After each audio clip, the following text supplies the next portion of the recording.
Donc aujourd'hui, l'objectif c'est de vous parler un petit peu du programme, d'en faire son bilan et surtout de parler de développement économique, notamment sur le territoire de l'Essonne. C'est comme cela, en effet, que nous avons répondu à l'appel à projet avec le cabinet LHH.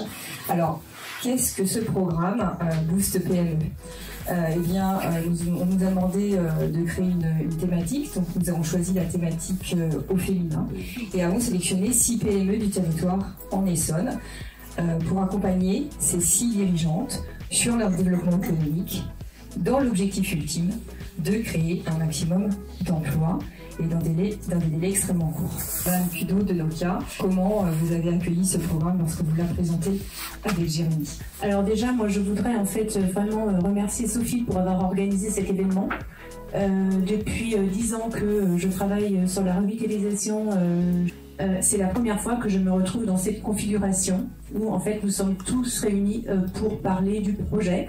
Donc je pense que c'est quelque chose à retenir, voilà, parce que je trouve ça intéressant vraiment d'avoir un retour en direct. Et ça vraiment, super initiative Sophie, ça me touche énormément. Un projet, une entreprise a vraiment besoin de s'ancrer sur un territoire, d'être connecté à un réseau et de partager. Et c'est vraiment ce qu'on a essayé de faire ici. Donc lorsque Sophie est venue me voir avec ce projet, je dis mais c'est génial, c'est super. Je dis mais nous on peut t'aider, on peut faire plein de choses, etc. Je suis assez bluffé en fait par vous toutes. D'abord aussi par le processus. On voit c'est un système en fait qui est plutôt bien huilé. Alors, vous n'étiez pas obligé de le faire, hein. Effectivement, moi je trouve que c'est extrêmement appréciable de savoir finalement où va l'argent, quelque part, et vous l'avez évoqué, vous l'avez dit aussi, Mme Cudeau, je trouve que c'est une bonne chose, c'est rassurant, et alors surtout, quand on a les résultats que vous nous avez proposés, alors là moi je sais pas Amel, mais 10 personnes de recruter, je sais pas comment tu fait. Bravo aussi, parce que d'abord vous avez des idées qui sincèrement sont originales. Ici, c'est chez vous en fait.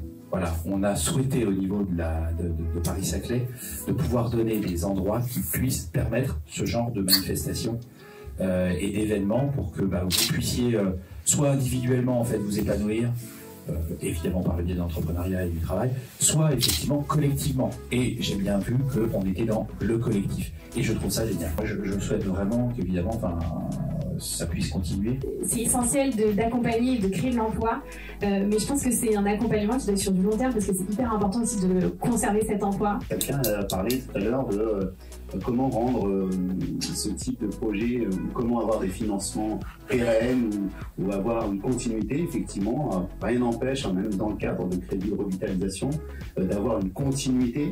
Là, je pense qu'à partir de tout ce que vous avez fait et les résultats qui sont obtenus, ça fait quand même un bon business case, comme on dit en langage consultant. Donc il faut aussi pouvoir accompagner toutes ces entreprises. Le territoire est très riche en projets individuels, collectifs, donc je pense qu'il y a matière à poursuivre ces actions. Mais moi en tout cas, je dirais que là, j'ai vraiment été ravie en fait de voir, mesdames, votre dynamisme. Parce que je ne suis pas sûre qu'avant vous vous connaissiez, c'est ça, vous vous êtes rencontrés. Vraiment, là maintenant, une belle communauté. Donc bravo vraiment Sophie d'avoir pu permettre à toutes ces femmes de se rencontrer. Aujourd'hui, elles ont aussi un réseau pour échanger et ça, c'est vraiment chouette. Voilà, j'ai vraiment découvert en fait des femmes hyper engagées. Alors, les enseignements que j'ai pu avoir, en fait, ce que j'ai trouvé de très complet dans le programme, c'est que c'est à la fois théorique, donc avec la méthodo sur tous les axes clés fondamentaux, qui sont hyper intéressants à voir, à la fois toutes les étapes quand on grandit. C'est toujours intéressant, comme tu disais, d'avoir du recul, de pouvoir re-questionner la stratégie qu'on a mis en place. Et combiné avec l'apprentissage individuel qui va aller justement plus sur du leadership. Alors, le programme il a apporté beaucoup en termes d'alignement aussi, finalement, parce que la stratégie vous avez faite, mais c'était pas complet, on va dire. La vision, c'était pareil, c'était pas complet, enfin rien n'était complet. Donc là, on avait bien complété, on avait bien travaillé tous les points. Et puis moi, ça m'a vraiment structuré en termes d'emploi, etc. Puisque, alors depuis cette vidéo, sur la vidéo, je vous avais dit qu'on avait recruté 5 personnes. Et donc là, on est à 12 personnes du plateau. Je voudrais vraiment qu'on vous applaudisse. Bravo à toutes et tous, bravo Sophie aussi, parce que sincèrement, je suis vraiment bluffé et il faut qu'on continue. Voilà, c'est tout. Donc vraiment bravo et vraiment bonne continuation et puis restez soudés puis développez Sophie.